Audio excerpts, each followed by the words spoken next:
अंतरराष्ट्रीय युवा विद्वान, जैन दर्शन में यूनिवर्सिटी टॉप व गोल्ड मेडलिस्ट, जैन सिद्धांत एवं न्याय विषयों को सरलता से समझाने वाले, यूएसए, इंग्लैंड, ऑस्ट्रेलिया आदि अनेक देशों में जैन धर्म की महती प्रभावना करने वाले, पंडित टोडरमल पुरस्कार, युवा विद्वत रत्न आदि अनेक पुरस्कारों से सम्मानित मूर्धन्य विद्वान डॉक्टर संजीव कुमार गोधा जयपुर द्वारा जानिए धर्म का मर्म। इस कार्यक्रम के प्रायोजक हैं श्रीमान अश्वनी जैन, श्रीमती श्री जैन, कुमारी अनिका जैन, दिल्ली निवासी, जयपुर प्रवासी। हरिहंत सिद्ध सूर्य उपाध्याय साधु सर्व अर्थ के प्रकाशी मांगलिक उपकारी है। तिन्हें को स्वरूप जाने रागते भरी जो भक्ति, काय को नवाए स्तुति को उचारी। धन्य धन्य तिन हिते काज सब आज भाए, कर जोड़े बारे बारे वंदना हमारी है। मंगल कल्याण सुख ऐसो हम चाहते हैं, हो मेरी ऐसी दशा जैसी तुम्हारी है। हो मेरी ऐसी दशा जैसी तुम्हारी है। हो मेरी ऐसी दशा जैसी तुम्हारी है। क्षत्र चूड़ामणि ग्रंथ के द्वितीय लंब को आधार बनाकर 44वें श्लोक तक की चर्चा कल तक हम यहाँ कर चुके हैं। और यह जीवन संयम के लिए मिला है ना। जैन संस्कृति भोग की नहीं, त्याग की संस्कृति। तो आलू प्याज छोड़ना चाहिए कि नहीं? उसकी राग हटाना चाहिए। छोड़ने योग्य नहीं है। छोटे रहे अपने धर्म में, जब राग ही खत्म हो गया तो मतलब ये है राग छोड़ने योग्य है। देखो कल हमने चर्चा यहाँ की है 7 तत्वों में हेय गेय और उपादेय की। 7 तत्वों में हेय क्या है, गेय क्या है और उपादेय क्या है। इस जगत को हम 7 रूपों में देख सकते हैं। माने सारी जगत की परिस्थितियों को, घटनाओं को, होने वाली पर्यायों को हम 7 रूपों में देख सकते हैं। या तो वो जीव होगा या अजीव होगा। और जीव यदि है तो उसकी या तो विकारी पर्याय होगी या निर्मल पर्याय होगी। निर्मल पर्याय होगी तो या तो पूर्ण निर्मल होगी या आंशिक निर्मल होगी। मोक्ष मार्ग प्रकट करने के लिए प्रयोजनभूत 7 तत्व कहे हैं। प्रयोजनभूत ये 7 तत्व हैं। इनमें से जब भी किसी बात को देखा जाता है तो सबसे पहले तो ये नक्की करें कि वो आखिर इन 7 में से कहाँ आएगा। किसी भी चीज के बारे में हमारे समझ लीजिए हमने बात की लड्डू, तो वो जो लड्डू है वो जीव तत्व है, आश्रव तत्व है, मोक्ष तत्व है, संवर निर्जरा तत्व है, बंध तत्व है, अजीव तत्व है। क्या है आखिर लड्डू? कौन से तत्व में शामिल करेंगे उसको? अजीव तत्व में शामिल करना चाहिए ना उसे। शरीर है तो शरीर को कौन से तत्व में शामिल करें? अजीव तत्व में शामिल करें। और पर के प्रति जो अपनापन है ये कौन सा तत्व में शामिल करें? आश्रव तत्व में है? और पर के प्रति अपनेपन को तोड़कर अपने में अपनापन, संवर निर्जरा तत्व। और अपने में ही समा जाए अनंत काल के लिए वो मोक्ष तत्व। माने 7 तत्वों में हमें सबसे पहले यह पता होना चाहिए कि कौन सी बात कौन से तत्व में लागू हो रही है। हमने 7 अकाउंट खोल दिए भैया। अब जो भी एंट्री आएगी उन 7 अकाउंट में से कहीं ना कहीं पोस्टिंग करनी पड़ेगी। क्या पोस्टिंग गलत हो गई तो खाते गड़बड़ा जाएंगे, और खातों में गड़बड़ हो गई तो जेल होगी। बोलो, जिसको लेना था मैंने जो डेटर्स थे उनको क्रेडिटर्स में डाल दिया, लेनदार में डाल दिया, जो लेनदार थे उनको देनदार में डाल दिया, जिनका सारा खाता क्लियर हो गया था उनकी जबरदस्ती देनदारी लेनदारी निकाल दी। इधर के उधर यदि खातों में गड़बड़ी कर दी अकाउंट्स में, तो फिर क्या होगा बताओ? गबन का मुकदमा दर्ज होगा भाई साहब, जेल हो जाएगी, अपराधी सिद्ध हो जाओगे आप। और सुनो, यदि वो गड़बड़ी किसी बड़े लेवल पर हुई तो फिर कितनी बड़ी सजा मिल सकती है, हम इसकी कल्पना भी नहीं कर सकते। हाँ, तो ये अनादिकाल से आज तक ये सब गड़बड़ी चल रही है। इसलिए किसी भी बात की उसको देखकर, जैसे जीव तत्व की बात करें तो बताओ जीव तत्व किसे कहें? कि साहब ये जो मति ज्ञान श्रुति ज्ञान वाला दिखता है यही तो जीव है। कि भाई साहब गलत फहमी में मत रहना, कि साहब जो केवल ज्ञान है ये जीव में ही तो है, कि गलत फहमी में मत रहना, मोक्ष तत्व के खाते में डाला जाएगा। जीव तत्व के साहब ये जो राग द्वेष करता हुआ जो दिख रहा है ये जीव ही तो है। कि सुनो, ये राग द्वेष जो है तो आश्रम के खाते में जाएंगे। जीव तत्व तो वो है जो आश्रम तत्व नहीं हो, जीव तत्व तो वो है जो बंध तत्व नहीं हो, अलग है ना। जीव तत्व तो वो है जो संवर निर्जरा और मोक्ष तत्व भी नहीं हो। देखो आप, माने या तो विकारी पर्याय या निर्मल पर्याय, ये दोनों ही प्रकार की पर्यायों से रहित जो तत्व है वो जीव तत्व है। ज्ञान स्वभावी आत्मा वो जीव तत्व है। और जिसमें जीवत्व पना नहीं है, जिसमें ज्ञान दर्शन सुख वीर्य आदि नहीं है, ऐसे अचेतन वो सब क्या है? अजीव तत्व हैं। तो दुनिया में जितने भी पदार्थ आपको अभक्ष्य होने के कारण छोड़ने योग्य दिखते हैं, हमारा ये प्रश्न है कि क्या वास्तव में वो छोड़ने योग्य हैं? इसका निर्णय करने के पहले उन्हें इसमें बांटो कि वो कौन से तत्व में आएंगे। बोलो, जमीकंद कौन से तत्व में जाएगा? अजीव तत्व में, अजीव तत्व में जाएगा जमीकंद। तो अजीव तत्व कल हमने पढ़ा था, हे है, गेय है या उपादेय है? गेय है, पक्का पक्का गेय है, हे तो नहीं है। तो इसका मतलब जमीकंद आदि जितने पदार्थ हैं ये सारे पदार्थ अजीव तत्व में शामिल होने के कारण गेय मात्र हैं, हेय नहीं है। हम ये समझ रहे, हम ये समझ रहे हैं। अच्छा, भगवान की ये जो पूजन कर रहे हैं, ये पूजन करना हेय है, गेय है या उपादेय है? उपादेय है भगवान की पूजन करना। अच्छा लगाओ, नहीं नहीं सुनो तो सही, अभी आपने उपादेय कहा है, हम ये पूछ रहे हैं कि ये सात में से कौन से तत्व में शामिल हुआ? फिर हे गे उपादेय लगाएंगे।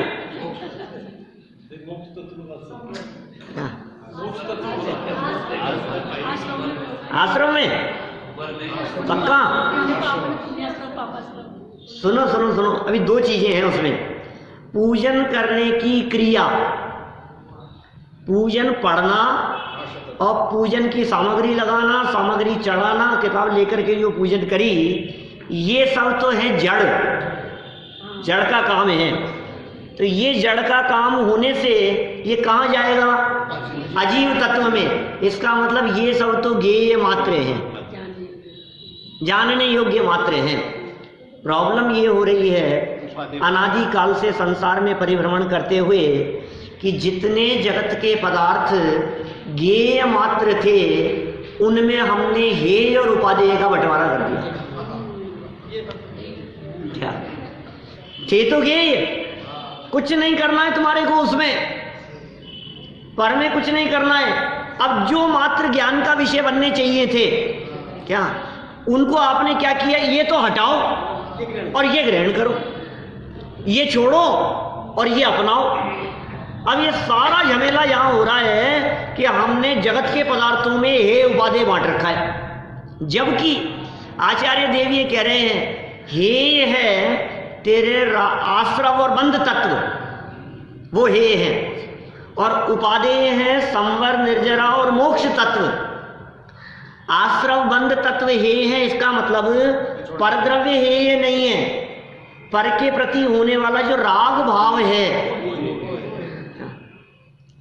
वस्तुओं के प्रति होने वाला जो हमारा अपनापन है, उनमें जो अच्छे बुरेपन की कल्पना है, ये आश्रव है, ये बंध है, ये छोड़ने योग्य है। समझ में आ रही है? और पर के प्रति अपनेपन की मान्यता को तोड़ने पर जो अंदर में निर्विकारी परिणति प्रकट हुई, वितरागी परिणाम प्रकट हुआ, जो शुद्धता प्रकट हुई, वो शुद्धता संवर निर्जरा रूप होने से उपादेय है। क्या समझ में आ रही है बात? तो जो उपादेय था उसे नहीं पहचाना, जो हेय था उसे नहीं पहचाना। हेय और उपादेय दोनों को पहचाना नहीं, लेकिन हेय उपादेय तो करना है ना, तो जो ज्ञेय दिखता था उसमें हेय उपादेय का बंटवारा कर दिया। क्या बड़ी भूल है, कहाँ गड़बड़ हो रही है? अब पूरा प्रवचन है मेरा इसके ऊपर, तलाशना पड़ेगा कहीं, घाटकोपर में किया हुआ इस विषय के ऊपर। मैंने इसलिए कल आपसे कहा था कि ये 1-2 मिनट की चर्चा नहीं है, वो गहराई से समझने योग्य बात है। एक बार हम कर क्या रहे हैं, हो क्या रहा है, बोलो। तो फिर साहब सप्त व्यसन छोड़ने लायक नहीं है क्या? मध्य मांस मधु छोड़ने लायक नहीं है क्या? कि तू क्या छोड़ेगा ये बता। अच्छा हम ये कह रहे हैं तुमने आलू छोड़े, तो आलू छोड़ने में क्या छोड़ा ये बताओ। क्या था छोड़ने लायक? राग छोड़ने लायक था। अब तुम राग तो नहीं छोड़ो और वस्तु को छोड़ो, तो कहा तुमने छोड़ा क्या? फिर कुछ छूटा ही नहीं। आश्रव छोड़ा नहीं और अजीव को छोड़, आश्रव छोड़ा नहीं और अजीव में छोड़ने लायक है नहीं कुछ। अजीव तो परद्रव्य है भाई, परद्रव्य में ग्रहण भी नहीं होता, परद्रव्य का त्याग भी नहीं होता। परद्रव्य के ग्रहण त्याग की बुद्धि खोटी बुद्धि है। ये जीव, अज्ञानी जीव, पर पदार्थों में ही ग्रहण त्याग की बुद्धि किए बैठा है। दिन रात घर छोड़ दो, परिवार छोड़ दो, कपड़े छोड़ दो, हैं, इन संयोगों को छोड़ दो, इस परिग्रह को छोड़ दो। हमें पहले ये बतलाओ कि जिस परिग्रह को तुम छोड़ने की बात करते हो, ये परिग्रह कौन से तत्व में है? या अजीव तत्व में है? यदि ये बाह्य परिग्रह अजीव तत्व में है तो फिर ज्ञेय मात्र है, ज्ञान का ज्ञेय मात्र है। तेरे छोड़ने से छूटते नहीं, तेरे ग्रहण करने से ग्रहण होते नहीं। तो छोड़ने योग्य क्या है कि इस परिग्रह के प्रति राग छोड़ने योग्य है, वो है आश्रव होने से। तो फिर साहब इसको नहीं छोड़ें कि सुन, जब आश्रव तत्व को हेय जानकर उसके प्रति अपनेपन को तोड़ेगा तो ये परिग्रह तेरे साथ में रह ही नहीं सकता। ये परिग्रह छूटे बिना नहीं रहेगा कि साहब आलू के प्रति राग है ना असली छोड़ने लायक, तो कि हाँ जमीकंद के प्रति उठने वाला जो राग है वो आश्रव तत्व है, जमीकंद है वो अजीव तत्व है।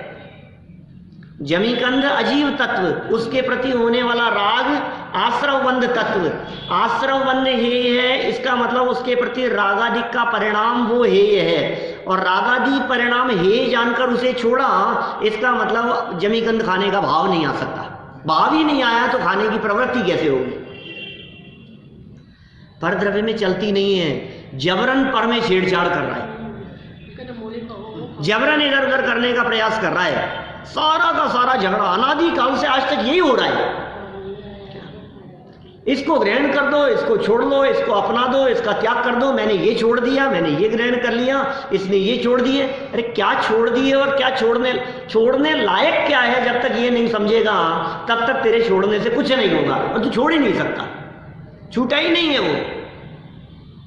पहला निर्णय ये करना है हमारे को, क्या छोड़ने लायक है, क्या ग्रहण करने लायक है। अरे जो तेरा है नहीं तो उसे कहे मैंने छोड़ दिया। अभी मैं ये कहूँ कि यहाँ ये जो मोबाइल रखे हैं, ये इसको मैं कहूँ मैंने छोड़ दिया इसको, क्या फिर तुम्हारा है क्या? पहले ये बतलाओ। उनके मोबाइल को उठा करके तुम ये कह रहे हो कि मैंने छोड़ दिया, पागल बना रहे हो। जो तुम्हारा है ही नहीं तुम उसे छोड़ करके घमंड कर रहे हो कि मैंने छोड़ दिया। जो तुम्हारा है उसमें छोड़ने की बात करो कि साहब फिर मेरा क्या है, कि शरीर भी मेरा नहीं है, कि सुनो हाँ नहीं है तो शरीर छोड़ने से नहीं छूटेगा। शरीर के प्रति राग जो बना हुआ है वो छोड़ने योग्य। बहुत सुंदर परिभाषाएं यहाँ हेय उपादेय कहकर के व्यक्त की गई थी कि पर द्रव्य का ग्रहण त्याग नहीं होता, पर द्रव्य होने से वो अजीव तत्व है और अजीव तत्व होने से ज्ञेय मात्र है। ज्ञान का विषय मात्र बनाओ, नाक मुंह मत सिकोड़ो पर वस्तुओं को देख करके, घृणा मत करो पर वस्तुओं को देख करके। अरे ज्ञान के विषय मात्र हैं। मुझे बतलाओ ये जगत के सारे पदार्थ सर्वज्ञ परमात्मा के ज्ञान का विषय बनते हैं तो क्या क्या नहीं झलकता उनके ज्ञान में, और कितने दुखी होते होंगे बताओ। विषय मात्र है, कुछ नहीं है, झलक रहा है ज्ञान में। अवधि ज्ञानियों के ज्ञान में यदि पर पदार्थ झलक जावे क्या फर्क पड़ता है। केवल ज्ञानियों के ज्ञान में यदि तिर्यंच गति के जीव, मनुष्य गति के जीव लड़ते मरते कटते हुए दिखाई दे रहे हैं, आतंक फैलता हुआ दिखाई दे रहा है, गांव के गांव जलाते हुए दिखाई दे रहे हैं, अनादि अनंत इतिहास में क्या क्या नहीं होगा जो सर्वज्ञ भगवान के ज्ञान में नहीं झलकेगा। गांव के गांव तड़प रहे हैं, लोग मर रहे हैं, ऐसी महामारी फैल रही है, नरक में जीव शरीर के टुकड़े टुकड़े कर रहा है और ऐसी त्राही त्राही मचा रखी है। सब कुछ भगवान के ज्ञान में झलक रहा है। बोलो तमिलनाडु के अंदर क्या हो रहा है और यहाँ क्या हो रहा है, और भुज में कौन से भूकंप आए, और जो कौन सा युद्ध हुआ, विश्व युद्ध पहला और दूसरा और तीसरा होने वाला है जो, और सब कुछ झलकता है उनके ज्ञान में। सुनामी की लहरें भी झलक रही है ना। फिर क्या कर रहे हैं वो जानने के बाद? ज्ञान का ये है, न उससे राग न उससे द्वेष, न तड़पते मरते हुए जीवों के प्रति करुणा का परिणाम, उनके प्रति करुणा नहीं है।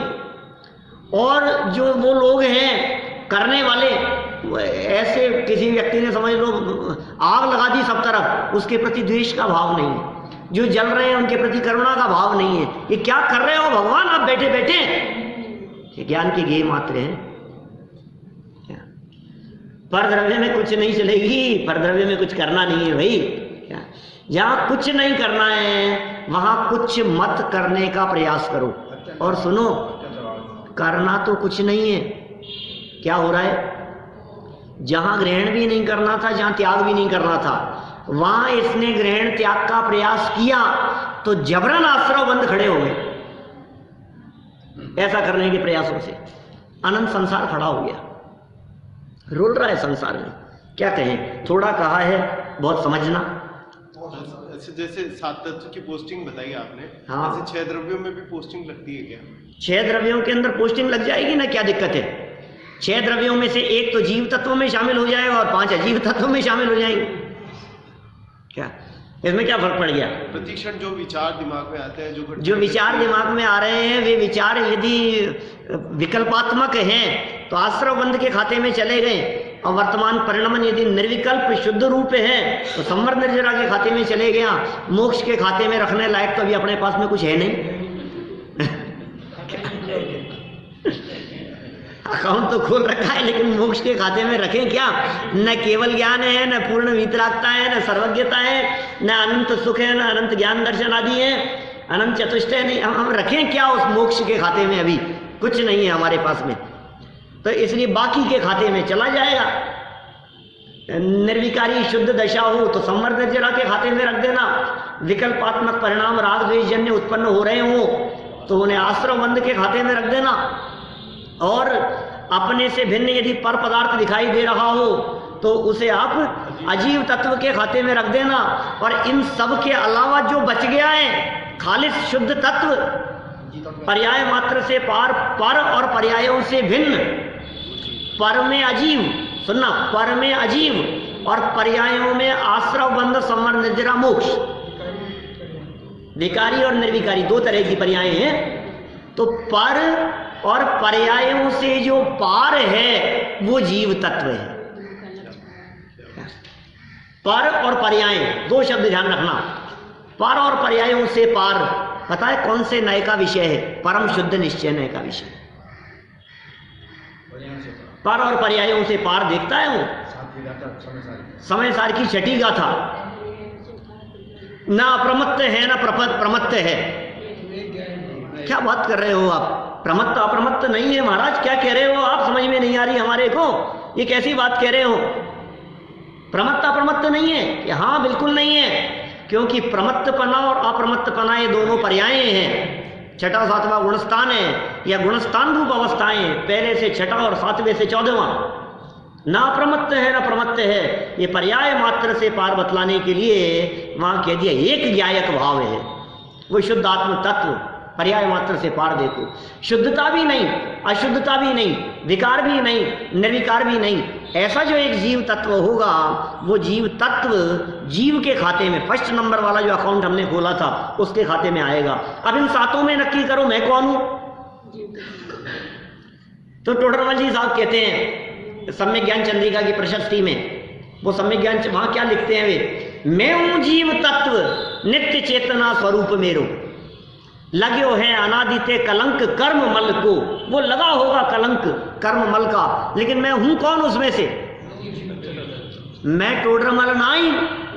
क्या लिख रहे हैं? मैं टोडरमल नाई, टोडरमल कहे सब लोए।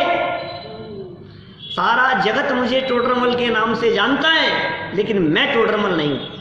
क्या आपका नाम क्या है? आत्मा है? मैं पूछूं तो आत्मा, और कोई दूसरा पूछे तो आ जाए। हैं? बोलो, पूछने वाला कौन है? बिजनेसमैन है साहब, ग्राहक के हिसाब से रेट लगती है। कौन पूछने वाला है? कौन हूं मैं? तो नाम नहीं बताओगे आप, अपना नाम नहीं बताओगे तो फिर क्या करोगे? सुनो, ज्ञानी और समझदार लोगों के वचन, भेद विज्ञानी लोगों के वचन कुछ इस प्रकार के होते हैं। आपका नाम क्या है? कि लोग मुझे संजीव गोधा के नाम से पुकारते हैं। हूं तो मैं जीव तत्व, हूं तो मैं शुद्धात्मा, लेकिन इस असमान जातीय द्रव्य पर्याय को लोग इस नाम से पुकारते हैं, इस नाम से परिचय कराया जाता है जगत में। ये जगत की चाल है, ये लोक व्यवहार है, ये व्यवहार में इस तरह के वचन कहे जाते हैं। लेकिन वस्तु स्थिति यह है कि मैं इस नाम और नाम वाला, इन दोनों से भिन्न एक जीव तत्व हूं। नाम भी भिन्न है और नाम वाली जो देह है वो देह भी मुझसे भिन्न है। देखो, नाम और नाम वाला ये दोनों अजीव तत्व हैं और मैं जीव तत्व हूं। क्या? और इन दोनों तत्वों में जब तक भेद नहीं जानोगे तब तक ये संसार खड़ा रहेगा। मिटाना है कि नहीं संसार? भेद विज्ञान तह सिद्धा, अमृत चंद्राचार्य कह रहे हैं, भेद विज्ञान से सिद्ध अवस्था की प्राप्ति होती है। भेद विज्ञान तह सिद्धा, सिद्धा एकल केचन है, तस्य अभाव तो बद्धा, इसके अभाव से ही बंधे हैं। बद्धा एकल केचन, इसके अलावा दूसरा कोई बंधन नहीं है भाई। ये जीव बंधा किससे है? भेद विज्ञान के अभाव से बंधा है, और भेद विज्ञान से ही सिद्ध दशा की प्राप्ति होती है, मुक्ति की प्राप्ति होती है। एकमात्र कारण है। तो फिर क्या करें प्रभु, ये बता दो आप। तो छोड़ दें घर गृहस्थी? फिर चक्कर आ गया, अजीव तत्व है हम ये कह रहे हैं, तू कर भेद विज्ञान और तू छोड़ने में लगा। सबकी भूले भैया, सबकी। क्या? अपने अपनी तरफ देखना है, किसी और की तरफ नहीं देखना है। अनाज हम संसार में यहां बैठे हैं, ये इसका मतलब ये भूल करके बैठे हैं। यदि ये भूल नहीं हुई होती तो संसार खड़ा नहीं होता। तो करें क्या, ये बतलाओ। तो अमृतचंद्र स्वामी 130 कलश में कहते हैं,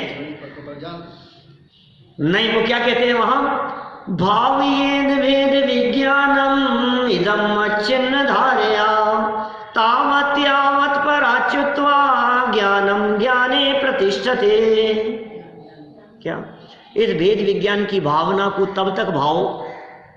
कौन से भेद विज्ञान की भावना? निज कौन है और पर कौन है, आपा और पर। इस भेद विज्ञान की भावना को तब तक भाव जब ज्ञान पर से छूटकर, जब पर को पर जान लिया ना, पर से छूटकर अपना ज्ञान अपने ज्ञायक स्वभाव में ही स्थिर ना हो जाए, तब तक इस भेद विज्ञान की भावना को निरंतर भाव। आज तक जितने भी सिद्ध हुए हैं, हो रहे हैं और भविष्य में होंगे, इसी वेद विज्ञान के बल पर हुए हैं। अब बोलो, ये हमारे दिगंबर संत, ये आचार्य, ये क्या बातें कहते हैं और हम कहाँ अटके हैं बतलाओ। ये जो बातें कही गई है, इन बातों को पढ़ने वाले नहीं है कोई, इन बातों को सुनने सुनाने वाले, समझने वाले, चर्चा करने वाले लोग नहीं है। किसी के सामने चर्चा करो तो लोग ऐसे देखने लग जाए क्या कह रहे हैं। अभी मेरा मथुरा में प्रवचन हुआ था ना, वहां की सभा में, पंच कल्याणक में उनके, तो वहां प्रवचन हुआ तो पूरी सभा, सैकड़ों लोग जो सामने पांडाल में बैठे हुए थे, सब के सब देखते रहे क्या बोल रहे हैं। ऐसी बात तो सुनी नहीं हमने, ये क्या कह रहे हैं, ऐसा भी कुछ है क्या। और लास्ट में वो जो संचालन करने वाले जो लोग थे वहाँ के, उन्होंने कही ये बात, वहाँ के जो विद्वान जो थे उनके, उन्होंने कही कि बहुत लंबे समय बाद कोई आत्मा की चर्चा करने वाले, आत्मा शब्द सुनाने वाले विद्वान यहाँ आए। असली बात तो प्रवचन तो ऐसा ही होना चाहिए, बात तो ऐसी आनी चाहिए। ये बहुत अच्छा है कि इस पंच कल्याणक में कम से कम लोगों ने आत्मा शब्द और आत्मा की बात तो थोड़ी बहुत सुनी। आत्मा ही शब्द नहीं आता है, बोलो 5-5 दिन के आयोजन निकल जाएं, बड़े बड़े अनुष्ठान हो जाएं और आत्मा शब्द सुनने को ना मिले, आत्मा और परमात्मा का स्वरूप जानने समझने का अवसर ना मिले, फिर कह साहब आज के आनंद की खूब आनंद आया, बहुत बड़ा काम हो गया। क्या हुआ ये? कुछ नहीं है। ये जो सारभूत बातें हैं, प्रयोजनभूत बातें, देखो क्या कह रहे हैं। ये जो वेद विज्ञान की जो चर्चा कर ली, ये वेद विज्ञान करना कहाँ है कि 7 तत्व का स्वरूप जाना, हे गे उपादेय जान लिया, क्या हे है, क्या गेय है और क्या उपादेय है। जो हे था, देखो गे तो सब है, लेकिन हे जो है वो उपादेय नहीं है, जो उपादेय है वो हेय नहीं है, और जो मात्र गेय थे उनमें हे उपादेय का बंटवारा नहीं है जानने योग्य पदार्थों में। जैसे हम ये कहते हैं आपकी जेब में कितने नोट रखे हैं, ऊपर की जेब में वो दिख रहे हैं, अब क्या करूं, मेरे लिए हे है कि उपादेय है, ज्ञान का विषय है। जो तेरा है ही नहीं तो उसमें क्या है उपादेय की बात कर रहा है। जो अपना है ही नहीं साहब, उसे मैं कहूं कि नहीं छोड़ने लायक है, नहीं ग्रहण करने लायक है, कि पागल है तो दिमाग तो ठीक है तेरा क्या कि साहब जौहरी बाजार में जितनी दुकानें हैं ना, उनमें जितना माल रखा है मैंने सबको छोड़ दिया। अरे वाह पागल है, मूर्ख है क्या, क्या बात कर रहा है। इसको ले जाओ पागल खाने में, सिटी कॉलोनी ले जाना पड़ेगा इसको, आगरा में ले जाओ, कहाँ ले जाए इसको, इसका पहले दिमाग स्थिर करो। तो सबसे पहले यहाँ आचार्य परमेष्ठी, आचार्य परमात्मा अपने ये कितनी सुंदर बातें कह करके समझा रहे हैं। पहले तेरी मति व्यवस्थित कर, कुछ भी करने के पहले करना क्या है ये नक्की कर। ये तो कहता नहीं नहीं करो करो, अरे तो करना क्या है ये तो नक्की कर तो लेंगे। ये आयोजनों के पहले आयोजन संबंधी मीटिंगें क्यों की जाती है, बतलाओ क्या जरूरत है मीटिंग की। मकान बनाने के पहले इंजीनियर से नक्शे क्यों बनवाए जाते हैं, क्यों हम पहले ये नक्की करें हमें करना क्या है।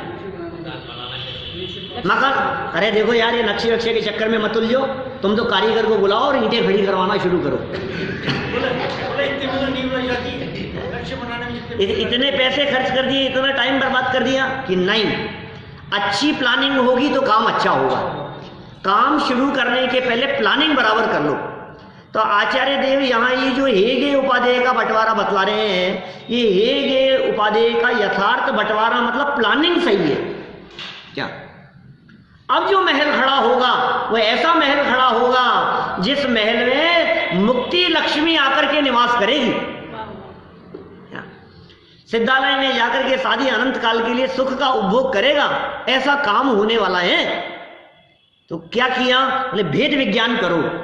क्या भेद विज्ञान करना है, निज को निज पर को पर जान, फिर दुख का नहीं लेश निदान। बोलो मैं हूं जो है भगवान। तो वर्णी जी के कथन है। देखो ज्ञानियों के एक ही मत है, कोई भी ज्ञानी उठा करके देख लो, अनंत ज्ञानियों का एक मत है। आप वर्णी जी से लेकर के ऊपर तक जितने ज्ञानी धर्मात्मा व्यक्ति दिखाई देते हैं, देखो हम ज्ञानी कहते ही उसे हैं जो भेद विज्ञान की बात करता है।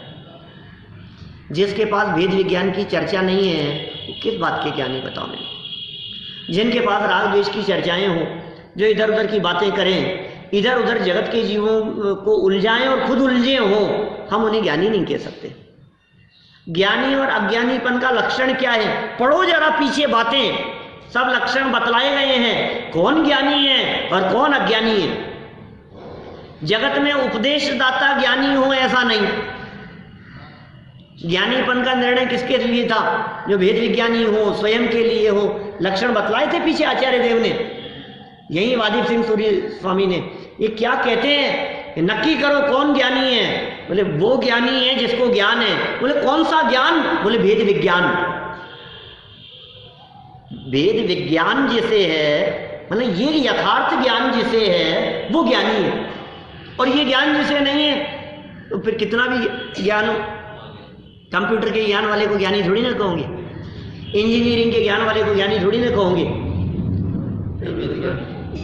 मरीजों को खूब देखते हैं, डॉक्टर हैं अच्छे और अच्छे स्पेशलिस्ट हैं, खूब नॉलेज है इनको दवाइयों की, इसकी सबकी रोग की खूब पकड़ है। तो बोले दूसरों के रोग की तो पकड़ है, अपने रोग की भी पकड़ है क्या? जिसे अपने रोग की पकड़ है वो ज्ञानी है।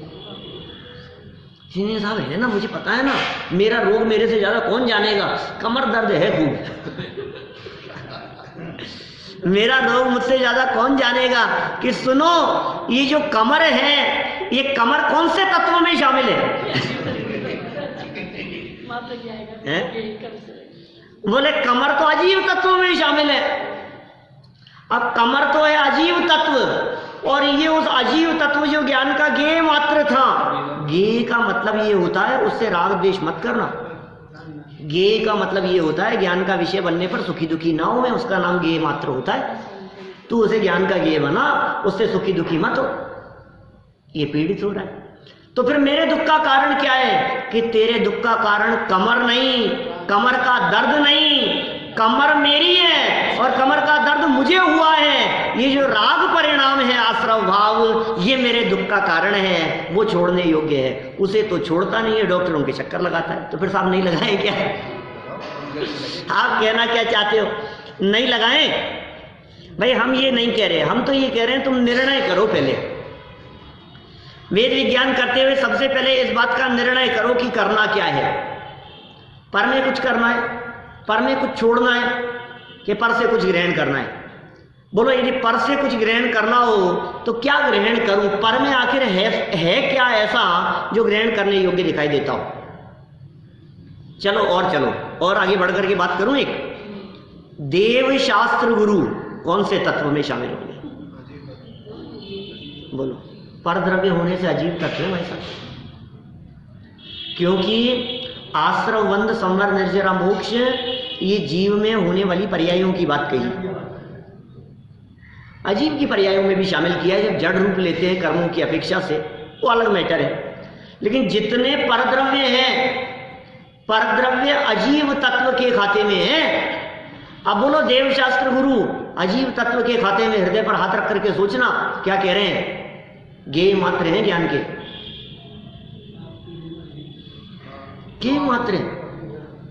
तो फिर साहब उपादेय नहीं है।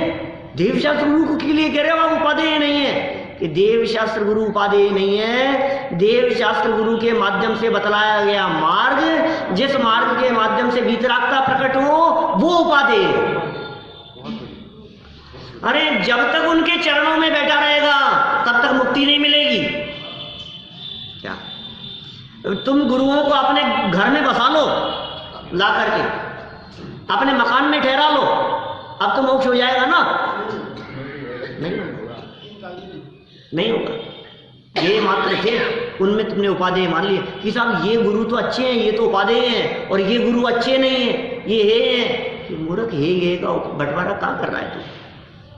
हे उपाधेय का बंटवारा वहां नहीं होगा, ज्ञान के विषय मात्र हैं। अब ज्ञान के विषय में से जो अपने लिए उपाधेय है, क्योंकि ज्ञान के विषय तो जीव तत्व भी, अजीव तत्व भी, आश्रव बंध मोक्ष संबंध सब ज्ञान के विषय हैं। अब इन ज्ञान के विषयों में से क्या ग्रहण करने योग्य है, क्या छोड़ने योग्य है, और क्या ज्ञान का विषय बना करके छोड़ देने योग्य है।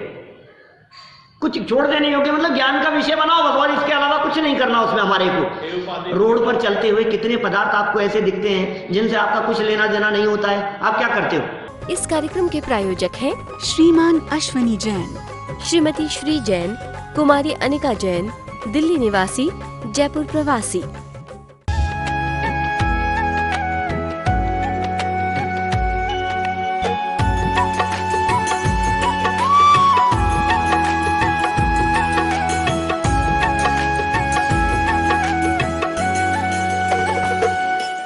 अंतरराष्ट्रीय युवा विद्वान, जैन दर्शन में यूनिवर्सिटी टॉप व गोल्ड मेडलिस्ट, जैन सिद्धांत एवं न्याय विषयों को सरलता से समझाने वाले, यूएसए, इंग्लैंड, ऑस्ट्रेलिया आदि अनेक देशों में जैन धर्म की महती प्रभावना करने वाले, पंडित टोडरमल पुरस्कार, युवा विद्वत रत्न आदि अनेक पुरस्कारों से सम्मानित मूर्धन्य विद्वान डॉक्टर संजीव कुमार गोधा, जयपुर द्वारा जानिए धर्म का मर्म।